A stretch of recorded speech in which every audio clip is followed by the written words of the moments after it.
Assalamualaikum warahmatullahi wabarakatuh. Sobat santri, apa kabarnya? Sehat selalu ya. Kalau sehat, ngapain aja kan enak. Oke, sekarang saya berada di Zawiyah Kaliwungu, Kendal. Silaturahim ke tempat Ustadz Aziz Rahmatullah. Oke, tanpa berbasa-basi lagi, kita langsung ke TKP menemui penunggu Zawiyah Kendal Kaliwungu. Ya, Ustadz Aziz, antum kan sudah berapa lama ya di sini di Zawiyah Kaliwungu ini? Saya kalau ngitung berapa lama belum lama sebetulnya, Pak. Oh iya. Belum lama, Januari ini tanggal 5 persisnya saya ketemu 1 tahun. 1 tahun ya? 1 tahun Januari ini. Januari 2023 berarti. 1 tahun. Sama 1 tahun, saya tadi dengar tuh ketika Ustadz Aziz saya panggil kok jawabnya dalam. Sundanya udah hilang atau emang menjiwai itu?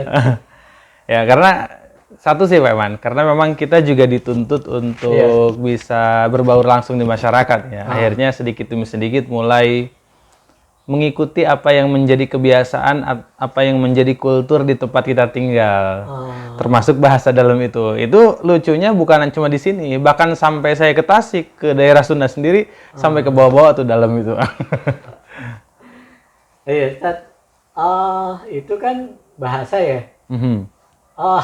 Gimana itu? Kayaknya nggak biasa minum es jadi minum es. Ya, malu di Tasik kan masalahnya daerahnya dingin ya. Di Tasik daerahnya dingin, pas begitu sampai ke sini agak kaget karena ternyata suhunya, cuacanya juga lebih panas. Akhirnya lebih sering minum es di sini itu daripada di Tasik. Di Tasik kehitung kayaknya seminggu tuh ketemu es. Kehitung di sini, wah hampir nggak kehitung kalau minum es kayaknya. Iya, penyesuaian tadi ya. Betul. Antum kan nggak ada istilah, nggak ada angin, nggak ada hujan ya, tiba-tiba di Safra kan hak prerogatif ya. Tiba antum langsung jadi Zawiyah, ketua Zawiyah Kaliwungu gitu. Gimana perasaan antum tuh? Jadi saya cerita dulu historinya mungkin ya Pak Iman. Iya. Jadi saya lagi di rumah saat itu, tiba-tiba saya ditelepon Ustadz Asep Deni. Waktu itu beliau masih di Direktur Pendidikan. Sekarang kan sudah dipisah ya antara Direktur Pendidikan sama Direktur Pendidikan Tinggi Rakyat Indonesia sudah terpisah sekarang. Begitu itu Ustadz Asep Deni telepon, Jis kesini ke gedung UI. Ada Syekh Akbar. Waduh, saya kaget. Ada Syekh Akbar, ada apa? Dosa apa? Saya kan gitu ya Pak. Tapi ya dengan saat itu memberanikan diri, ketemu sama Syekh Akbar, setelah duduk beberapa saat, kemudian Syekh Akbar bilang, Jis ke Kendal. Gitu akhirnya. Saya waktu itu nggak kepikiran apa-apa. Waktu itu cuma bisa jawab insyaallah Akbar samina wa ta'ala. Nggak pernah kebayang bisa ke Zawiyah Pak Iman. Jadi nggak pernah membayangkan sedikit pun untuk saya ke Zawiyah atau keluar dari markas pusat lah istilahnya. Nggak punya rumah ya? Wah, kebetulan itu. Kebetulan waktu itu ada rumah-rumah sederhana meskipun belum jadi tapi udah bisa ditempatin, baru beberapa bulan sama istri nempatin itu. Tapi ya alhamdulillah rezekinya Syekh Akbar kasih tugas sebagai pembelajaran juga untuk saya. Akhirnya saya sampai Kendal sini Pak. Antum iyalah samina wa ta'ala. Ngomong ke istrinya gimana? Waktu itu juga alhamdulillah ya. Waktu itu saya bilang ke istri, Bu, saya bilangnya itu, Bu, tadi saya manggil kita ditugasin ke Kendal. Istri saya, hah? Bener ini ke Kendal katanya. Ya bener. Terus gimana? Ya nggak gimana, tinggal berangkat aja katanya saya gitu. Istri saya, oh iya tinggal berangkat aja. Ya udah berangkat aja. Jadi waktu itu juga langsung cair alhamdulillah. Nggak mikir lagi apa-apa, langsung aja waktu itu ya niatannya cuma satu, dia belajar samina wa ta'ala. Alhamdulillah bisa sampai ke sini akhirnya. Udah punya momongan ya? Waktu itu udah. Udah ya. Tapi belum 1 tahun kayaknya. 1 tahun baru 1 tahun. Atau belum 1 tahun saya punya anak, bahkan belum bisa jalan. Anak saya bisa jalan udah di sini nih. Jadi punya sejarah nih Kaliwungu ini. Tempat anak saya bisa jalan. Ya, sahabat santri itu ya. Seorang kader, seorang murid, jawabannya samina wa ta'ala. Padahal Ustadz Aziz ini kecil dan besarnya di Tasik ya? Ustaz? Betul, Tasik. Nggak pernah nginjak tanah Jawa. Ustaz. Tanah Jawa Nah, gitu. Jawa Tengah, Jawa Timur nggak pernah. Jawa Barat semua hidup saya itu. Dari cuaca yang berbeda ya, Tasik yang sejuk gitu, Semarang yang panas tuh, hampir kayak Jakarta lah. Nyamuknya ada kan? Udah kenalan apa? Udah kenalan sih kayaknya. Udah akrab saya, Pak. Iya, alhamdulillah. Ustadz juga ini ya, saya kenal Ustadz Ajis ini di OSIS, di kesantrian aktif itu. Nah jadi apa? Komandan upacara gitu. Terus juga ikut silat, ikut pokoknya kegiatannya aktif itu. Nah, Ustadz, apa yang kita ini kan bekal atau apa ya? Semua yang didapat di pesantren itu gimana ketika berada di sini, Ustadz? Jadi memang alhamdulillahnya perjalanan panjang di masa lalu itu akhirnya memberikan manfaat tersendiri buat saya. Sekalipun saya tidak pernah membayangkan untuk sampai mengembara ke tempat ini. Iya. Tapi perjalanan panjang di masa lalu dari mulai saya nyantren, belajar bersih-bersih, belajar mengelola organisasi. Kemudian setelah lulus dari pesantren pun belajar khidmah dengan ngajar. Kemudian segala macam saya coba lakukan sesuai dengan apa yang ditugaskan, sebisa saya semampu saya, dan ternyata terasa sekali hasilnya sekarang. Terasa itu karena memang ternyata saya merasakan dulu saya ditugaskan itu saya sedang dididik. Jadi waktu ditugaskan itu saya sedang dididik, sedang diajarkan, dan ternyata saya terasa sampai dengan sekarang apa yang dialami di masa yang lalu hari ini bisa tersalurkan juga, termanfaatkan juga gitu. Sekarang anak-anak di sini awalnya nggak ada pengajian, nggak ada maghrib ngaji ya kalau di Jawa Barat. Sekarang ada maghrib ngaji. Alhamdulillah bekal ngajarnya, cara ngajarnya, metode ngajarnya, ice breakingnya segala macamnya itu belajar sekali di pesantren divisi ya. Iya benar. Di pusat. Iya. Saya juga maaf ya kan santri-santri ada yang bandel atau apa gitu. Berarti di sini juga ini ya itu pengalaman itu. Iya. Ya memang berharga sekali, Pak. Saya betul-betul merasakan di santri dengan jumlah yang lebih banyak ya di Tasik. Kebetulan pernah diamanahkan sebagai wadir kesantrian, akhirnya ya mau tidak mau akan selalu berinteraksi dengan santri dan juga orang tua santri, termasuk dengan berbagai karakter santri dan orang tua santri juga gitu. Jadi mulai karakter yang yang hiperaktif, ada yang pasif, ada yang dalam tanda petik lager gitu ya kalau kata orang Sunda gitu. Anak-anak lah. Iya, namanya juga anak-anak lah. Dan sampai sekarang menghadapi kondisi yang kurang lebih ada kemiripan meskipun sebetulnya problematikanya lebih banyak di sana karena kan jumlahnya juga lebih banyak. Tapi pengalaman itu yang membuat saya kemudian bisa menyesuaikan dengan orang yang seperti ini harus bagaimana, dengan orang yang seperti itu harus bagaimana. Intinya saya merasakan bahwa di sana saya sedang dididik sekali. Oh iya. Ustaz, ini juga ya, ini kita santri Motekar gitu ya, nama channelnya gitu. Nah, Ustadz Ajis ini kan lama lah di Kobong, mungkin lebih dari 6 tahun. Sekarang kayaknya di sini juga tipe-tipe Kobong juga, cuma eksekutif gitu. Iya, ini Kobong juga ya jadi. Ini benar, ini Kobong dalam artian yang lebih besar ya. Iya, dalam artian yang lebih besar. Ya. Apa ya, kalau bagi santri sebetulnya ada kenikmatan tersendiri ya dengan asrama atau dengan Kobong itu. Jadi memang nikmat. Nikmat. Meskipun kadang-kadang kita tidurnya cuma alasnya cuma sekedar karpet gitu ya. Tapi ya apa ya, banyak kenikmatan sih kalau menurut saya ya di asrama itu, kenikmatan bersamanya, berjamaahnya dan lain sebagainya. Makanya suasana Kobongnya berupaya untuk tidak dihilangkan sekalipun naik kelas eksekutif Kobongnya gitu Pak. Kalau bahasa Paiman Suite presiden suite. Ya, gitu. Suite ini. Gitulah kurang lebih. Dalam arti yang lebih besar ya, Kobong suasana tetap ya karena istri juga santriwati ya. Jadi itu yang membuat adaptasinya lebih cepat gitu ya. Kalau dulu kan kobong nggak pakai tamu Pak Eman. Dulu kobongnya nggak bisa terima tamu. Nah, sekarang buat kobong yang kobongnya bisa terima tamu. Ada kursi, ada ada meja untuk ngasih minum dan lain sebagainya. Gitu. Jadi kobongnya yang multifungsi sekaligus juga untuk bisa terima tamu. Gitu kurang lebih lah. Sekarang mumpung masih Allah berikan kesempatan, Allah berikan umur yang panjang, maka kita harus memperbanyak istighfar, bertobat kepada Allah Subhanahu wa taala. Mudah-mudahan baca istighfar kita diistiqomahkan. Amin Allahumma amin. Minimal berapa kali? 100 kali minimal. Itu yang diajarkan oleh Nabi sallallahu alaihi wasallam. Nabi sallallahu alaihi wasallam padahal beliau sudah dimaksud ya, Pak. Sudah dicap sebagai ahli surga. Nabi sallallahu alaihi wasallam itu semasa hidupnya sudah dicap oleh Allah sebagai ahli surga, tapi Nabi menyampaikan, "Fa inni atubu ilallah mi'ata marrah kulla yaum." Sesungguhnya aku bertobat kepada Allah, membacakan kalimat istighfar tidak pernah kurang dari 100 kali. Kaitun katsira, maka engkau di dunia ini akan sedikit tertawa dan banyak menangis. Itu gambaran betapa Nabi takutnya kepada Allah Subhanahu wa taala, betapa Nabi menyampaikan gambaran itu saking beratnya mahsyar, saking beratnya hisab Allah Subhanahu wa taala sampai Nabi menyampaikan itu.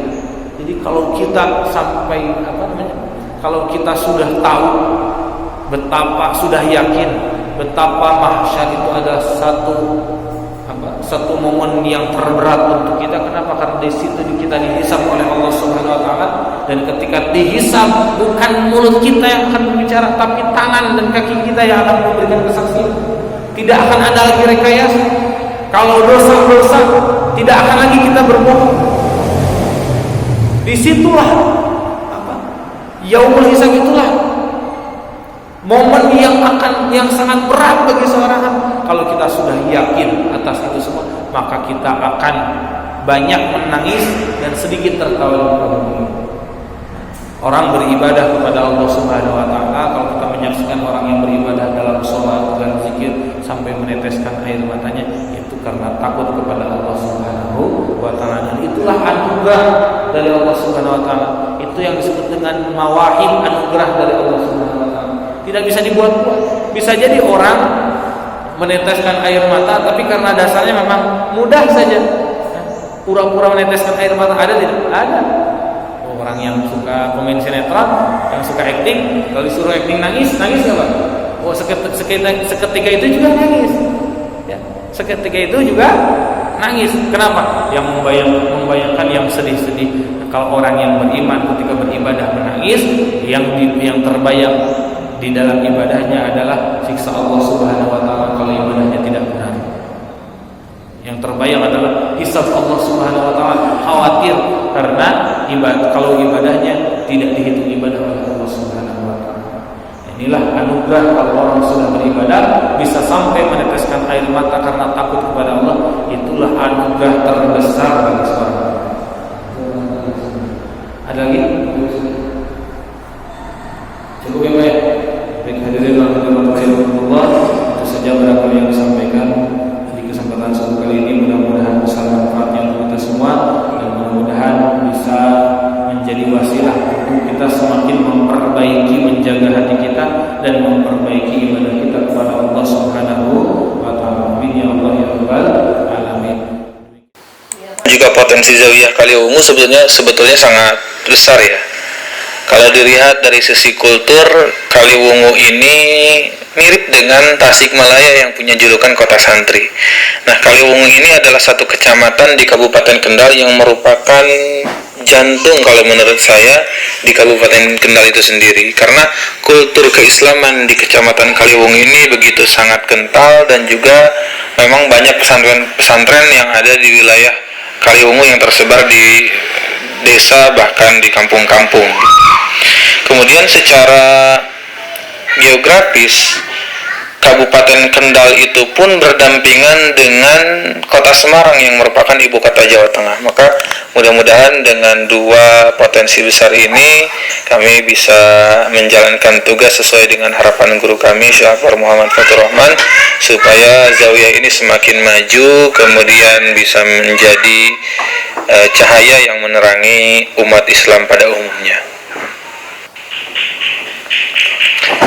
Selama setahun ini, alhamdulillah berkah karomah guru kami, berkah karomah Syekh Akbar Muhammad Fatur Rahman, bahwa sampai dengan saat ini berjalan 1 tahun kegiatan dakwah di Kaliwungu ataupun di Kendal ini tidak terlalu banyak hambatan, tetapi juga bukan tanpa hambatan.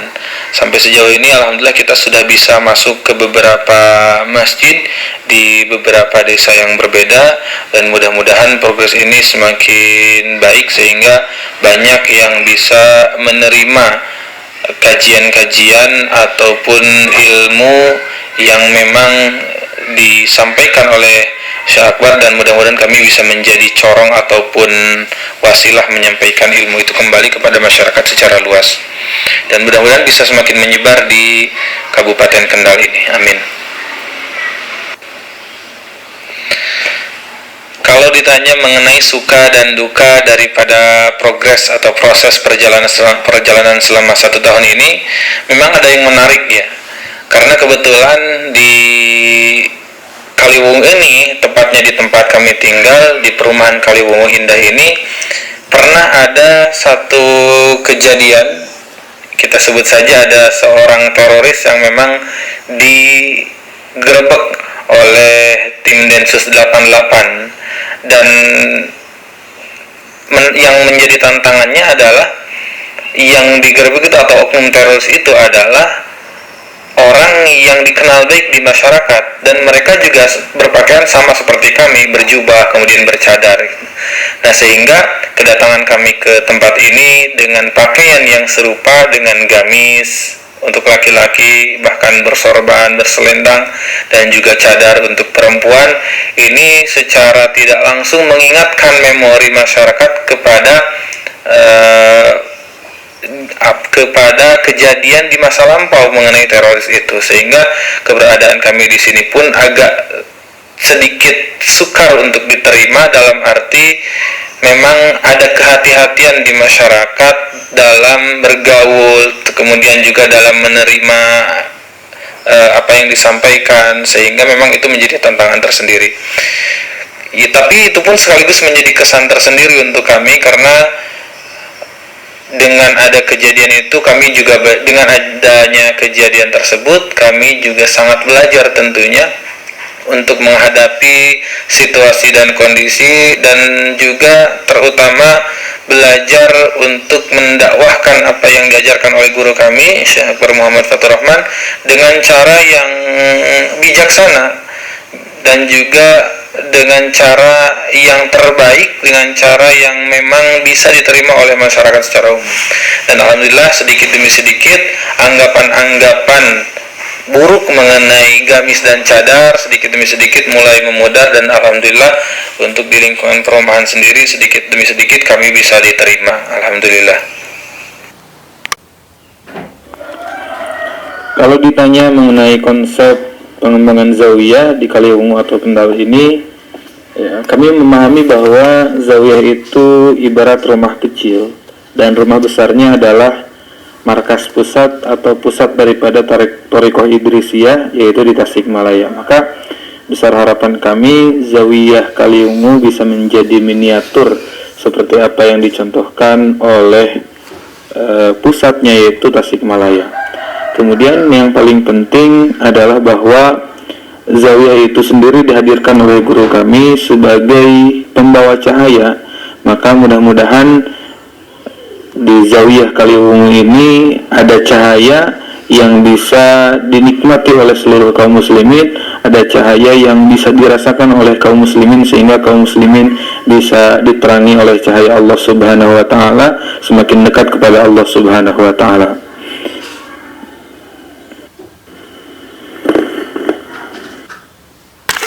Rabbi sholli ala Muhammad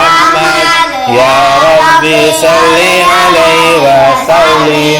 Ya Rabbi salli ala Muhammad.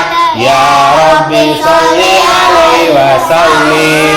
Ya Rabbi salli ala Muhammad. Ya Rabbi salli alaihi wa sallim. Ya Rasulullah salamun alaik.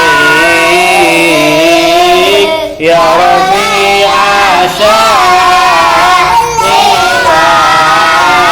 daraji at-tayyaji ratal alamin. Ya khairal judi wal karami. Ya Rasulullah salamun alaik.